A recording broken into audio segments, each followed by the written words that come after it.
Bueno, yo soy así autoritario, ¿vieron? Cuando no quiero escuchar algo, corto la sesión directamente. Esperemos un cachito que entren los demás y ya continuamos.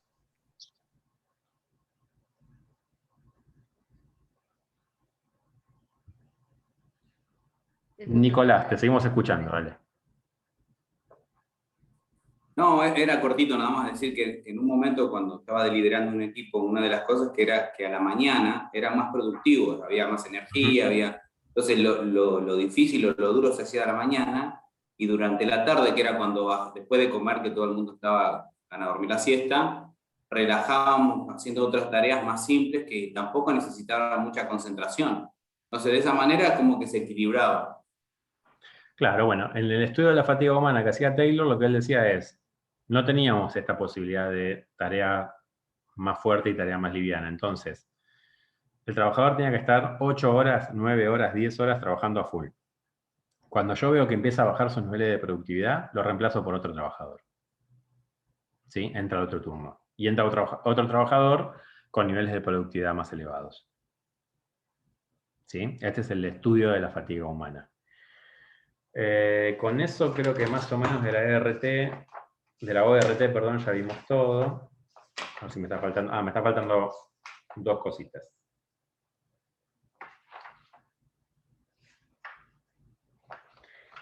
Bien, por un lado, lo que me está quedando pendiente de Taylor es el tipo de supervisión. Que esto sí es muy importante porque difiere de otros autores clásicos en la forma de supervisar a los trabajadores. Taylor propone algo que él denomina supervisión funcional. Es decir, que un trabajador va a tener varios supervisores, cada supervisor será de una función diferente, de una actividad diferente. Y cuando yo tenga un determinado problema, voy a ir al supervisor al cual ese tema se refiere. Imagínense, yo realizo 3 tareas, A, B y C. Bueno, tengo supervisor A, supervisor B y supervisor C. Cuando tengo un problema con A, voy a hablar con A. Cuando tengo un problema con B, hablo con el supervisor B. Cuando tengo un problema con C, hablo con el supervisor C. ¿Alguno de ustedes tiene más de un jefe? Sí. Ariadna levanta la mano. ¿Cómo es tener más de un jefe? Te prometo, Ariadna, que esto no sale de acá. Yo trabajo en seguridad, o sea, tengo una estructura piramidal. Sin embargo, no se suele respetar las diferentes jerarquías. Entonces, suelo tener más de un jefe que tienen diferentes decisiones. Entonces, mi superior inmediato tiene una decisión diferente al que tiene el de más arriba, y así puede seguir replicándose. Entonces, nunca sabes bien qué es lo que tenés que hacer. Yo doy esta clase hace 15 años, la doy 2 o 3 veces por cuatrimestre, con distintos grupos, y nunca faltan ejemplos. Porque siempre pasa lo mismo. El que tiene más de un jefe le pasa esto, no sabe qué hacer. Porque ¿a quién le hago caso? ¿A cuál de los dos, de los tres, de los Aparte que cuatro? se dicen y se contradicen entre ellos. Exactamente. El grave problema de la supervisión funcional es ese. La gran virtud es la especialización. Yo voy a hablar con un especialista. Si tengo un problema en la tarea A, hablo con el especialista, que el supervisor es el que más sabe del tema A. Pero más allá de que yo reciba órdenes de distintos supervisores, ¿qué pasa cuando tengo un problema que queda en el medio, que es un gris, que no es ni A ni B? ¿Con quién hablo? Si hablo con los dos, me vuelvo loco. Si hablo con uno, el otro me va a reclamar por qué no hablé con él. ¿Verdad? O uno me va a decir una cosa y el otro me va a decir otra. Si hablo con los dos, voy a poder tener opiniones diferentes, tal cual. Entonces, esta forma de supervisión, por un lado, está bueno porque asegura un especialista en cuanto a la supervisión, pero por otro lado tiene el grave problema de la superposición de las tareas, la superposición de las órdenes y la contradicción, sobre todo de las órdenes. ¿Bien? Por eso es que vamos a ver que otros autores hablan de otro tipo de supervisión porque justamente detectan este problema y no les parece que sea la mejor manera. ¿Bien?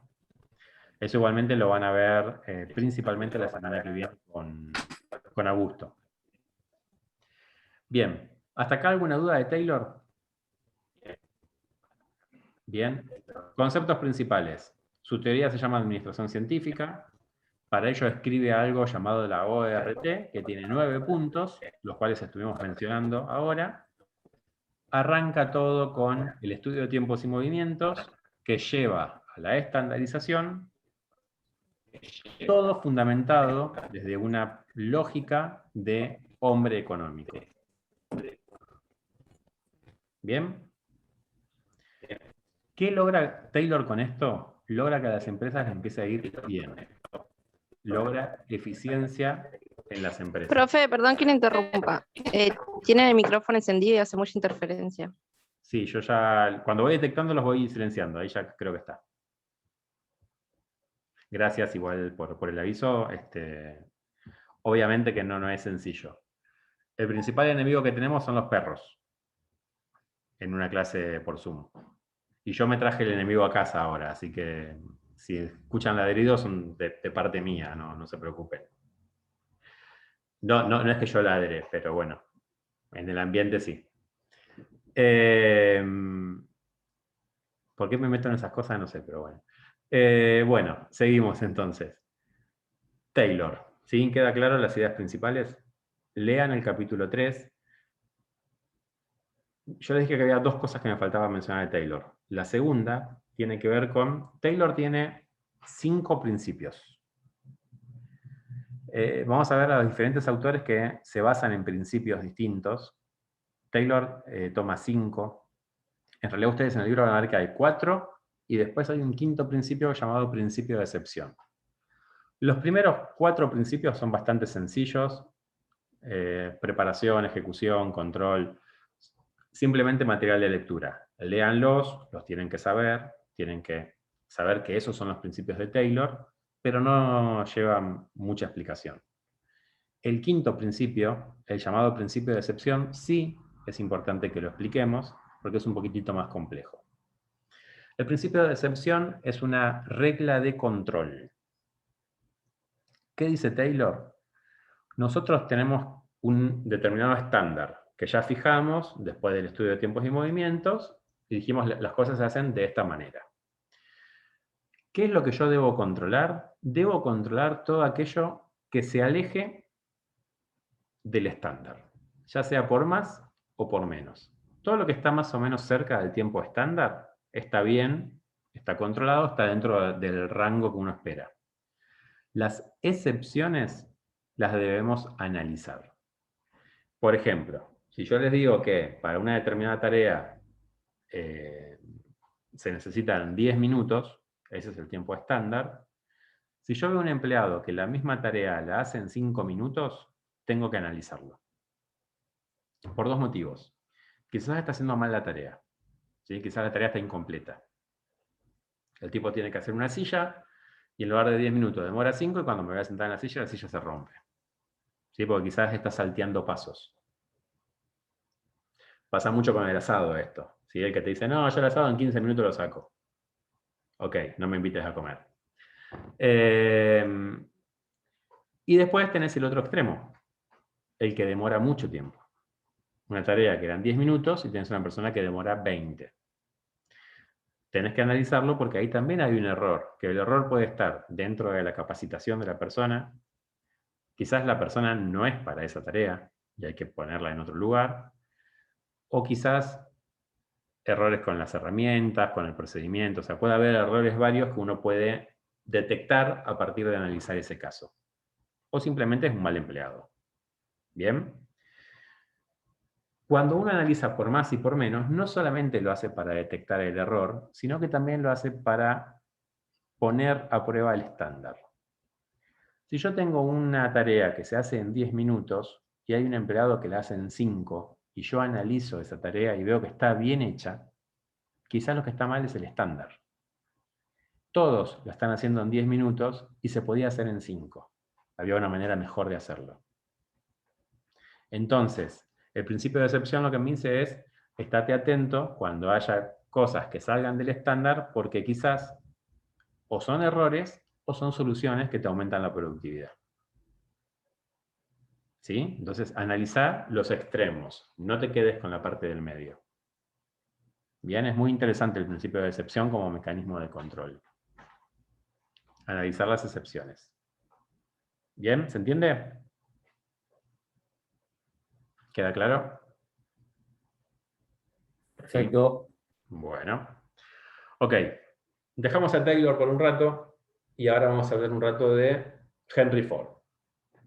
¿Por qué? Porque van de la mano. Van muy de la mano. ¿Qué fabricaba Henry Ford? ¿Alguien sabe? Autos. Motores. Autos. Parece tonta la pregunta, ¿no? Autos, ¿qué va a hacer Motores. Ford? ¿Qué? ¿Qué dijeron? Motores también hacía, ¿no? Motores, bueno, es verdad. Motores. Pero ¿por qué lo conocemos hoy a Ford nosotros? Los autos.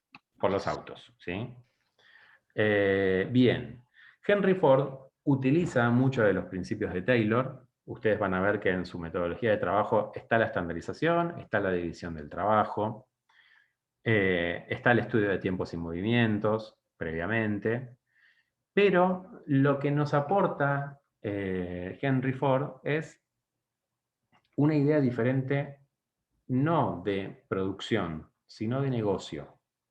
Y esto es la parte en la que yo quiero hacer más hincapié. ¿Qué tienen ustedes de material de estudio de Henry Ford? Van a ver que en el libro tienen un párrafo así de cortito, ¿sí? Que son 3 principios. Intensificación, economicidad y productividad. Vamos a hablar primero de esos 3 principios y después quiero hablar de Ford desde un todo. ¿Por qué los separo? Porque ¿qué tienen que estudiar ustedes? Los 3 principios. ¿Sí? Entonces vamos a enfocarnos primero ahí, pero después me interesa que conozcan un poco más de la historia de Ford. Principio de intensificación. Lo que dice este principio es que debemos generar un aumento en el tiempo de producción para lograr que el producto, la materia prima en elaboración, esté durante poco tiempo en la empresa. Es decir, que se demore poco entre que empieza a producirse y se termina de producir. ¿Sí? Tiene que ver con la intensidad de producción. El segundo principio, o sea, el primero tiene que ver con los recursos y con el tiempo principalmente, achicar los tiempos de producción. El segundo principio tiene que ver con economicidad, que como la palabra lo dice, tiene que ver con el dinero, con la parte económica. El principio de economicidad, lo que decía Ford es, yo tengo que lograr fabricar el auto rápido para venderlo rápido, para que en el momento que yo esté cobrando la venta, recién ahí le tenga que pagar a mis proveedores. Si yo logro aumentar el tiempo de producción, una regla general en cualquier organización es, yo tengo que tratar de cobrar lo antes posible y tratar de pagar lo más lejos posible. ¿Sí? Patear los pagos y acercar las cobranzas. De esa manera siempre voy a tener dinero. Bueno, el principio de economicidad, lo que dice Ford es, a partir de producir rápido, tengo que producir rápido, vender rápido y cobrar rápido. Y de esa manera tengo dinero siempre para poder continuar con la producción. El tercer principio es el de productividad, y tiene que ver con la productividad, es decir, con la cantidad de producción que puede realizar una persona por día. Tengo que lograr aumentar los niveles de productividad. ¿De qué manera? Utilizando todo lo que hemos aprendido de Taylor, y utilizando además algo llamado línea de montaje. ¿Conocen ustedes la línea de montaje? Algunos dicen que sí, algunos no dicen nada. Bueno, los que dicen que sí, ¿qué es una línea de montaje? ¿Serie? ¿El trabajo en Producción serie? sí. ¿Qué es? ¿Quién lo puede Cada uno explicar? se ¿Cómo encarga de sería? una parte, cada persona está encargada de hacer una parte específica, tiene que hacer su parte específica y después de esa parte específica va a ir a otra persona que va a continuar con el trabajo que sigue, específicamente solo ese, y en eso tiene que ser bueno. Bien, bien. O sea que ven ahí que hay mucho de Taylor, ¿verdad? Hacer una única tarea, repetitiva, pero la diferencia es que el producto va hacia el trabajador y no el trabajador hacia el producto. La línea de montaje es, ¿vieron la cinta de supermercado cuando uno pone los productos en la caja para ir a pagar? Bueno, es una cinta que va corriendo con el producto arriba y el producto se va trasladando de puesto en puesto. Es un sistema de producción, pero principalmente es un sistema de control. Volvemos al control, ¿sí? Que es algo que ya hemos mencionado mucho en la clase de hoy. Sistema de control, ¿por qué? Porque, por un lado, la línea de producción, la línea de montaje lo que me permite es detectar rápidamente una falla de producción. Si yo trabajo sobre un producto y el producto pasa a mi compañero, si yo hice algo mal, mi compañero no va a poder seguir trabajando. ¿Sí? Imagínense, yo tengo que hacer 3 agujeros en un motor y mi compañero tiene que poner 3 tornillos en esos agujeros que yo acabo de hacer. Si yo en lugar de hacer 3 agujeros hice 2, mi compañero no puede seguir trabajando. Se frena la línea de montaje y se vuelve al paso anterior para resolver el problema. ¿Sí?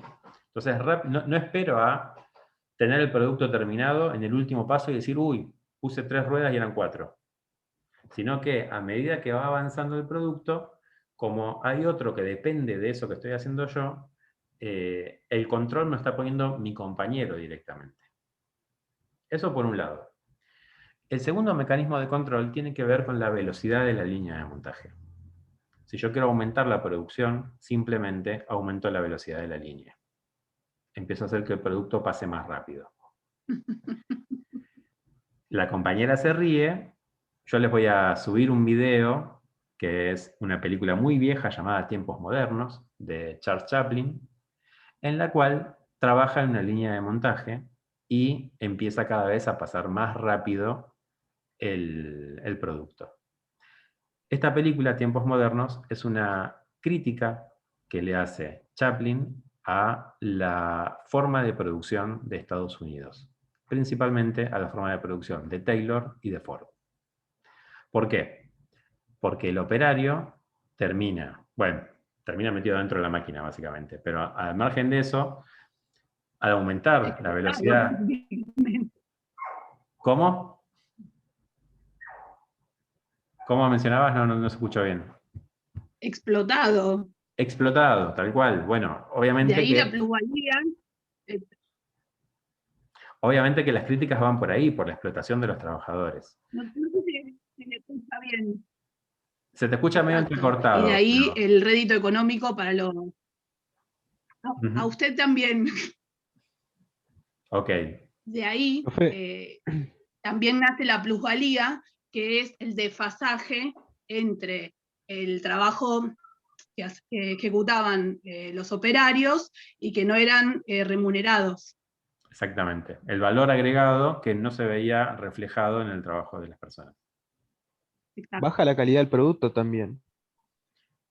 Sí, si yo aumento mucho la línea de montaje, baja la calidad del producto. Sí.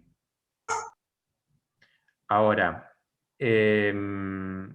esta película es una crítica también al modelo taylorista porque Chaplin tenía que hacer este movimiento, si se ve ahí, con 2 pinzas, ¿sí? Ajustar tuercas con 2 pinzas. Y el tipo estaba todo el día haciendo la misma tarea, ¿sí? El principio básico de Taylor, de hacer una única tarea repetitiva, tanto hacía la misma tarea que se iba a la casa haciendo el mismo movimiento. Se iba caminando a su casa y hacía lo mismo. ¿Por qué?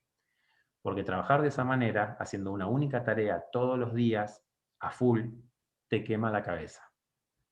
Y esa es la principal crítica que tiene el modelo taylorista y el modelo fordista.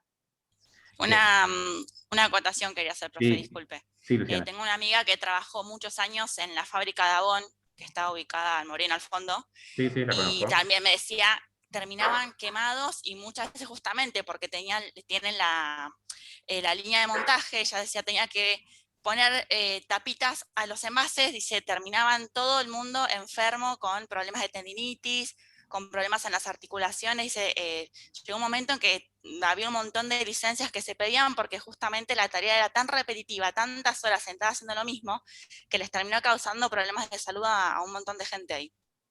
Psicológico también. Sí, también. Sí. Yo doy 2 clases iguales y me aburro. Imagínense todos los días trabajando de la misma manera. O sea, yo no doy 2 clases iguales porque, nada, la interacción lleva a que una las dé distinta. Pero si fueran 2 clases iguales me aburriría. Todo el día trabajando haciendo lo mismo, no es para mí. No digo que no se puede, no es para mí nada más. Y esa es la principal crítica que tiene el modelo taylorista y el modelo fordista. Vamos a ir viendo más adelante en la materia que después se critica a esta escuela y aparecen otras escuelas administrativas en contraposición de la escuela clásica. La escuela clásica viene a poner orden, pero es una escuela muy rígida. ¿Sí? Pone el orden con un precio bastante alto, que es la rigidez de que las cosas se hacen siempre de una única manera. Bien, esos son los 3 principios de Ford, que es lo que tienen que ustedes estudiar. Ahora, lo más interesante de Ford no es solamente eso. Ford tiene una idea de negocio mucho más grande que lo que tiene que ver con estos 3 principios. Y eso es la parte que a mí más me interesa de Henry Ford. Ford pensó no en fabricar autos, pensó en el negocio de la fabricación y venta de autos. Para que ustedes tengan una idea, lo que logró Henry Ford a partir de la utilización de la línea de montaje, que no es un invento de Henry Ford la línea de montaje, pero sí la exprime al máximo, logró que un producto que era para pocos, que era para gente con poder adquisitivo muy alto, pase a ser un producto popular. ¿A qué nivel? Al mismo nivel que si yo les dijera hoy que una empresa empieza a fabricar helicópteros y le sale un helicóptero lo mismo que un auto. Y todos nosotros, en lugar de comprar autos, compramos helicópteros. Es lo que hizo Henry Ford con la industria automotriz. Comprar un auto en esa época era lo mismo que comprar un helicóptero. Era para pocos. Lo que hizo Henry Ford fue, dijo, yo no voy a ganar dinero fabricando un auto y vendiéndolo. Yo voy a ganar dinero fabricando muchos autos y vendiéndolos. Voy a ganar menor cantidad de dinero. ¿Qué hizo entonces? Con la línea de montaje aumentó la productividad. Es decir, que por día, en la fábrica, en lugar de fabricar 100 autos, se fabricaban 5.000. Estoy tirando números por tirar, pero los números igualmente pasaron de centenas a casi millones. ¿Sí? En un año, o sea, antes se fabricaban, no sé, 1.200 autos y se empezaron a fabricar 1.000.000 de autos. Ese es el nivel de explosión de productividad que generó Henry Ford en números reales. Pero imagínense ustedes que yo antes vendía, no sé, en un día fabricaba un auto. Vamos a llevarlo a números fáciles. Si yo en un día fabrico un auto, el valor de ese auto, el costo que tiene ese auto es todos los trabajadores que estuvieron en ese día, más todos los materiales que gasté en ese día, más una 30 parte del alquiler del galpón en el cual estoy trabajando, ¿sí? ¿Se entiende? O sea, todo el valor del alquiler lo divido por 30 días, y ese valor que me da lo tengo que sumar al costo del auto. De esa manera un auto me salía muchísima plata. ¿Qué es lo que hace Henry Ford? Empieza a fabricar autos en serie y empieza a fabricarlos de manera mucho más rápida. Entonces, en lugar de fabricar un auto en un día, fabrica 100. Lo que hace al fabricar 100 en lugar de uno es los costos. Los costos se dividen en 2, fijos y variables. Los costos variables son los que acompañan a la cantidad de autos. Es decir, la cantidad de ruedas es un costo variable. Si yo fabrico un auto, son 4 ruedas. Si fabrico 2, son 8. ¿Se entiende? Si fabrico 100, son 400 ruedas. Ahora, los costos fijos los empieza a dividir por mayor cantidad de productos. En lugar de dividirlo todo el alquiler en un solo auto que vendí en el día, lo voy a dividir en 100 autos que vendo en el día. ¿Se entiende? ¿Me siguen o me perdieron? De esa manera se bajan los costos de producción. ¿Qué hubiera hecho un empresario argentino? Tengo un auto que sale 100.000 pesos, bajo los costos, lo sigo vendiendo a 100.000 pesos y gano más plata. ¿Qué es lo que hizo Henry Ford? No, porque se ganan el volumen. ¿Sino qué? El argentino piensa distinto a todos. Se ganan el volumen, y si el producto es masivo, Claro. la ganancia está en el volumen. Bueno, lo que hizo Henry Ford fue eso justamente. Si antes me salía 100.000 pesos vender un auto, ahora el auto va a salir 1.000 pesos. Pero yo no voy a vender un auto, voy a vender 1.000. La ganancia es menor, pero empiezo a hacer que un producto que era para pocos pase a ser para muchos. Tanto pasa a ser para muchos que una de las políticas de Henry Ford era venderle los autos a sus propios empleados. Le daba Sí, línea casi de se fue. créditos, que es algo que se sigue haciendo en las automotrices. Le daba línea de crédito a sus empleados para que compraran un auto. Entonces, el auto, la persona, lo estaba pagando 2 veces, no una. Pagaba el valor del auto y además lo pagaba con su trabajo. Él solo se generaba la demanda.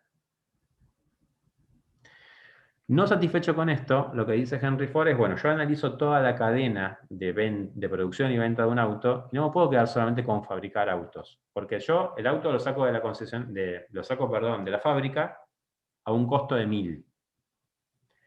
Se lo doy a una concesionaria y la concesionaria lo vende a 5.000.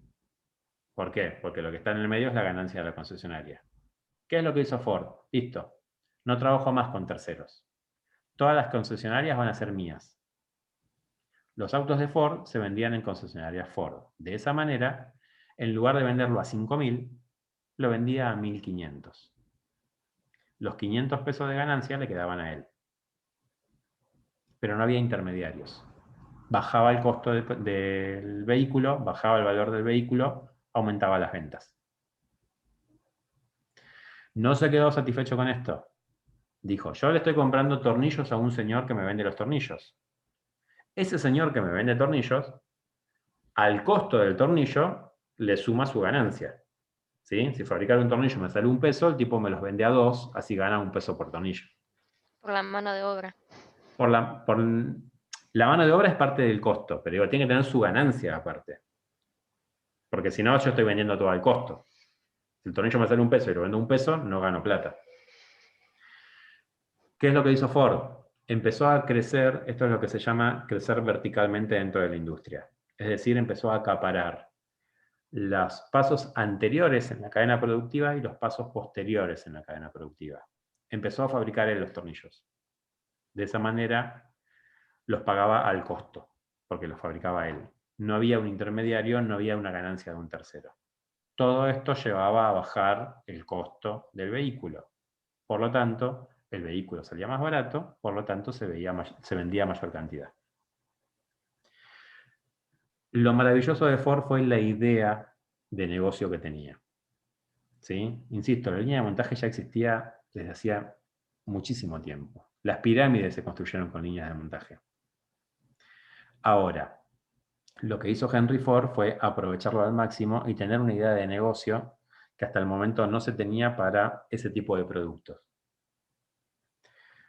También tenía sus cosas negativas, ¿sí? Como cuestión positiva, Henry Ford fue uno de los primeros que bajó la cantidad de horas de trabajo y aumentó el valor de la hora a cada trabajador. ¿Por qué? Porque él quería que los trabajadores se compraran un auto. Entonces les pagaba bien, de esa manera el trabajador tenía dinero y el dinero lo podía invertir en comprar un auto. Y el dinero que le estaba pagando volvía a la empresa. También tenía cosas negativas Henry Ford. Por ejemplo, el auto más vendido en la historia de Ford fue el Ford T. Y que fue el primer auto que se vendió con una producción en masa y que se hizo tan popular. Los hijos de Henry Ford en un momento le dijeron, mira, hay otras empresas que están fabricando autos de muchos colores, estaría bueno que nosotros fabriquemos el Ford T en varios colores. Y Henry Ford le dijo, perfecto, vamos a fabricar el Ford T en muchos colores, siempre y cuando esos colores sean negros. O sea, como era un visionario, también era bastante cabeza dura. Los Ford T eran todos negros. Y Henry Ford nunca se quiso mover de eso. Después se empezaron obviamente a vender en otros colores, pero la idea original de él era, yo hago esto y me quedo con esto. ¿Sí? Tenía sus cosas positivas y sus cosas negativas. ¿Está bien? Sí. Que no está tan mal, porque por ejemplo uno piensa en Ferrari y piensa en rojo. Sí. No piensa en amarillo que también hay. Pensás en rojo, lo primero que pensaste. Exactamente. Lográs una fidelización del producto con una determinada imagen. Bueno, este tipo lo pensó en el año 1900, lo cual es un doble mérito. Bien, pero utilizando principios de Taylor y utilizando la forma de trabajo de Taylor que después le llevó a muchas críticas. ¿Está bien? Sobre todo vamos a ver con la aparición de los sindicatos que llevan a las críticas de esta forma de trabajo en la que una persona está todo el día haciendo una misma tarea de manera repetitiva. ¿Se entiende? Bueno, con eso cerramos el capítulo 3. Una regla general. De un capítulo que acabamos de ver, todo lo que se mencionó lo tienen que estudiar. Todo lo que no se mencionó, pero ni de cerca, no lo tienen que estudiar. ¿Ok? O sea, pero, a ver, ¿a qué me refiero con ni de cerca? Les voy a dar un ejemplo práctico. Ustedes tienen los principios básicos de Ford, y antes de eso dice principios de eficiencia según Emerson. ¿Hablamos de Emerson hoy? No. ¿Hay que estudiar Emerson? No. Bien. Si llevan esa regla a toda la materia, les va a ir muy bien. Porque después me están preguntando, ¿tal cosa va? Mi respuesta va a ser, ¿lo vimos en clase? No, entonces no. Ahora, los principios de Taylor, que yo los mencioné y les dije que los tienen que leer, sí los tienen que estudiar. ¿Está bien? No hice hincapié, la semana que viene con Augusto van a ver los 14 principios de Fayol. No creo que Augusto les lea y les dé los 14 principios. Ahora, ¿tienen que estudiar los 14? Sí, porque el tema fue dado. ¿Se entiende? O sea, esa es la lógica que tienen que tener de estudio. Tema que se da, tema que se estudia. Tema que no se menciona, no es necesario que profundicen. ¿Bien? Bueno, ¿alguna duda? ¿No? ¿Hablen ahora o callen hasta la semana que viene? Profe, una pregunta. Sí. Viste que recién estabas explicando toda la historia de lo que fue Ford. Solo nos diste los, ¿cómo se llama? Intensificación, economicidad y productividad. Después todo lo demás que contaste, ¿también vaya a ponerle a un examen o algo? Por ejemplo, eso que se fabricaba, los tornillos y todas esas cosas, ¿eso no? No. O también, no. Claro, eso fue como que contaste por contar. Bueno, no fue por contar. No por contar, pero bueno, sí. Creí que les podía llegar a interesar, pero bueno, no claro, lo tienen sí, que estudiar, pero... no lo tienen que claro, estudiar a lo que es un examen. Para no estudiar de más, te digo. Sí, sí. La idea es esa, nosotros vamos a ir guiando con lo que tienen que ir estudiando. Quédense tranquilos que no vamos a hacer estudiar nada de más. Ya tienen bastante para estudiar con lo que va de la materia. Y hoy ya hemos terminado el capítulo 3. ¿Sí? A aquellos que no empezaron a leer, es un buen momento para arrancar a tocar el libro y a mirarlo, porque ya avanzamos 3 capítulos. Y semana a semana, con el libro. semana a semana vamos a ir sumando cada vez más. ¿Sí? Ténganlo en cuenta. Si no, después... ¿Los temas que vimos hoy, les parecieron difíciles? No. Bien. Esta materia no es difícil. Los temas son así. El tema es que son muchos. Hoy vimos, o sea, hoy tienen para estudiar 5 principios de Taylor, 9 puntos de la ORT, 3 principios de Ford. La semana que viene van a ver los 14 principios de Fayol, 6 funciones de la organización, 5 funciones del administrador. La semana que viene. Cada una de esas cosas por separados es una pavada. El tema es la cantidad. Y el tema es que sepan qué es de cada autor. ¿Está bien? Entonces no dejen la lectura, vayan leyendo, vayan resumiendo, vayan haciendo hincapié en lo que van viendo en cada una de las clases. ¿Está bien? Los videos de las clases yo se los voy a mandar por mail y los voy a subir a la plataforma, los videos de hoy, para aquellos que no pudieron estar o aquellos que quieran repasar alguna parte. Es un replan para el fin de semana. O mañana que es feriado estaría buenísimo que se pongan a mirar todos los videos. No, mentira. Disfruten, no hagan nada de esto. Después del sábado al mediodía, porque tenemos clase a la mañana algunos. Sí, igual tampoco. Yo soy partidario de que los fines de semana, salvo que no tengan otro momento, los fines de semana no se estudia. Yo así hice toda mi carrera universitaria. O sea, nunca dejé de salir un sábado a la noche. Bueno, ahora está medio complicado el tema de salir, pero nunca dejé de vivir mientras que estudiaba. Y es algo que les recomiendo. Porque si Era un no... bocho. No, Era un bocho. es aprovechar los momentos que uno tiene, nada más. Cuando uno tiene menos tiempo, mejor los aprovecha. Administrarse y organizarse como una materia. Exactamente, exactamente. O sea, uno viaja en colectivo, ¿qué hace? Lee. Uno viaja en tren, ¿qué hace? Si puede, obviamente, ¿no? Si tiene una posición cómoda para hacerlo, lee. Es aprovechar los momentos que tienen. ¿Cuánto van a leer, cuánto van a estudiar un sábado a las 4 de la mañana? Nada. Bueno, entonces salgan, pásenla bien, diviértanse y leen, si necesitan, el domingo a la tarde, 2 horas, un rato. Nunca estudié 8 horas seguidas. Ahí sí soy fatiga humana, o sea, no me da la cabeza para estudiar 8 horas seguidas. Dame 2 bien concentrado y no 8 disperso.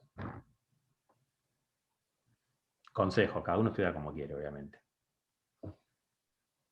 Bien. Bueno. Nada.